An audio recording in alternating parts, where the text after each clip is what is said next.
पीडित मुलगी अल्पवयीन असल्याची माहिती असतानाही विवाह लावून दिल्याप्रकरणी आई वडिलांसह चौघांवर करमाळा पोलीस ठाण्यात गुन्हा दाखल झालाय। करमाळा तालुक्यातील गौंडरे येथे हा बालविवाह झाला होता। सुमारे 2.5 वर्षांनी हा गुन्हा दाखल झालाय। या प्रकरणात संबंधित बालविवाह करणाऱ्यासह पीडितेचे आई वडील व बालविवाह करणाऱ्यांच्या आई वडिलांविरोधात बालविवाह प्रतिबंधक कायद्यानुसार गुन्हा दाखल झालाय। बालविवाह प्रतिबंध अधिकारी तथा ग्रामविकास अधिकारी बापू दौंडे यांच्या फिर्यादीवरून हा गुन्हा दाखल झालाय। गौंडरे येथील मंदिरात पीडित अल्पवयीन मुलीचा मे 2023 मध्ये विवाह झाला होता। टेंभुर्णी पोलीस ठाण्यात या प्रकरणात 2023 मध्ये 363 व 370 सह पोक्सो अंतर्गत गुन्हा दाखल होता। याचा तपास पोलीस उपनिरीक्षक कुलदीप सोनटक्के यांच्याकडे होता। अल्पवयीन मुलीनं गौंडरे येथील विवाहाची माहिती या जबाबात दिली आहे। करमाळा पोलीस ठाण्यातील police head constable Mayur Gavhane यांनी बालविवाह प्रतिबंध अधिकारी तथा ग्रामविकास अधिकारी दौंडे यांना 2 सप्टेंबर 25 रोजी माहिती दिली।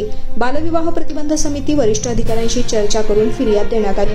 पीडित मुलगी अल्पवयीन असल्याची माहिती असताना विवाह लावून दिल्यामुळे तिचे आई वडील राहणार चोंभे पिंपरी तालुका माढा व विवाह करणाऱ्यासह त्यांचे आई वडील राहणार म्हैसगाव तालुका माढा यांच्या विरोधात गुन्हा दाखल झालाय। मुलगी अल्पवयीन असल्याची माहिती असतानाही संगनमतानं नातेवाईकांनी विवाह केल्याप्रकरणी हा गुन्हा दाखल झालाय।